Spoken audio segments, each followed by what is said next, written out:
When the Medes and the Persians conquered the Babylonian Empire, they extended their dominion over almost all the Old Testament world. Darius, king of this vast domain, had chosen over 100 princes to help him in the governing of the people. King Darius had a high regard for the intelligence of other men, and Daniel, because of his great wisdom, was a favorite of the king. Daniel was given a place of authority over all the other princes. Only the king could tell Daniel what to do.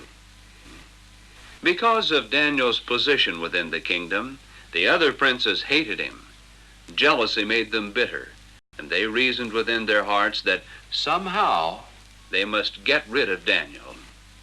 If Daniel was out of the way, one of them would surely be put in his place. So the princes started to spy on Daniel. They watched every move that Daniel made. They were hoping their leader would do something wrong so they could run and tell the king. But Daniel was a good man. Day after day, Daniel lived as he felt the Lord would have him live. And the princes were greatly disappointed to find nothing wrong with Daniel's conduct. Spying on Daniel was proving to be a waste of time. In order to rob this man of his position and authority, the princes knew they must think of a plan that would trick Daniel into disobeying the king. And it wasn't long before the evil men had thought of a plan that would cause Daniel to lose his life. The princes gathered together outside the palace and asked for permission to appear before the king. The king was surprised when he heard the request. Such a thing was not at all common. Ordinarily, the rulers of the provinces were called together only by a royal decree. Still, the king was curious. What was it the princes wanted? It must be very important, thought the king. Otherwise, the princes would never dare to ask for such a thing. So the king gave them permission to come before him. And the one who had been chosen to speak for the group stepped forward with the usual greeting. "King Darius, live forever," he said. And then he went on to tell the king that all the princes of the kingdom were anxious that a new law be made as a special honor to their beloved ruler. No one throughout the entire kingdom was to ask anyone, God or man, for anything for 30 days, unless it be asked of the king.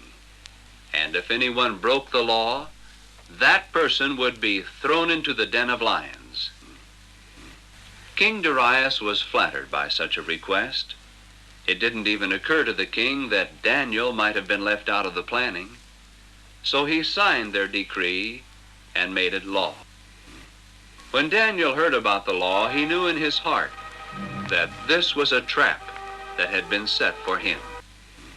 Daniel knew the next time he got on his knees before his open window to ask God for divine guidance and continued blessing, the men who had plotted this thing would report him to the king. Daniel could have closed his window. He could have drawn his drapes and prayed to God in secret, but Daniel knew that to do such a thing would be cowardly. He also knew that regardless of anything, God's will in his life would be done. So Daniel continued to pray before his open window, just as he had done before.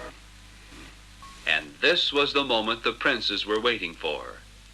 Daniel was breaking the law. According to the signed decree, Daniel would be thrown to the lions. When the princes went to the king and demanded that Daniel be thrown to the lions, King Darius realized the cruel purpose of their law.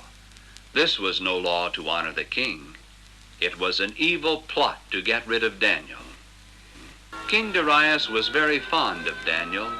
He considered Daniel a trustworthy friend, and he greatly relied on the judgment of this wise man, but the king was trapped. According to the law, Daniel must die.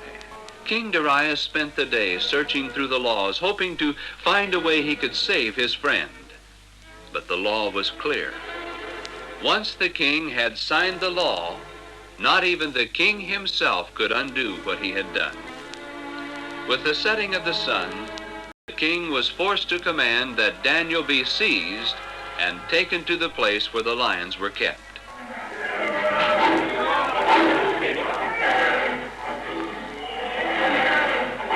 The animals were crazy with hunger, and whatever was thrown to them was instantly torn to pieces. The king told Daniel how sorry he was, how he had been trapped into doing this thing, and how, according to the law of the Medes and the Persians, not even the king could revoke a royal decree. And then Daniel was thrown to the lions, and a great stone was brought and placed over the hole, and the seal of the king was placed on the covering, so that no one would dare to remove it. And the king returned to the palace with a very heavy heart. All night long the king thought about Daniel and wondered if he would ever again hear the voice of his friend. Daniel must have known about the law, and yet Daniel continued to pray. Was it possible that God would save Daniel from the lions? When the rays of the morning sun told King Darius that his night of despair was over, the king hurriedly dressed himself, and he ran to the place where the lions were kept and ordered the stone to be taken away. The stone was removed, and the king cried out, "Daniel, servant of the living God, is thy God, whom thou servest continually, able to deliver thee from the lions?" And then King Darius listened, hoping to hear the voice of his friend. "O king, live forever. My God hath sent his angel, and hath shut the lions' mouths, that they have not hurt me. For as much as before him innocency was found in me, and also before thee, O king, have I done no hurt." The king was happy to hear the voice of Daniel, and he commanded that his friend be taken out of the lion's den at once. And he further commanded that the wicked princes, the men who had plotted against Daniel, be thrown to the lions in Daniel's place. And then the king signed another law.